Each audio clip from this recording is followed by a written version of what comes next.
ॐ केशवाय नमः। ॐ नारायणाय नमः। ॐ माधवाय नमः। ॐ गोविन्दाय नमः।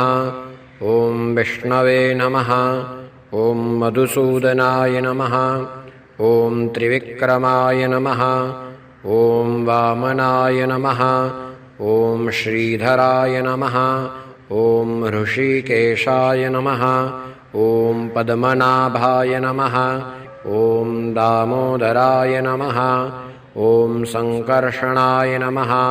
ॐ वासुदेवाय नमः। ॐ प्रद्युम्नाय नमः।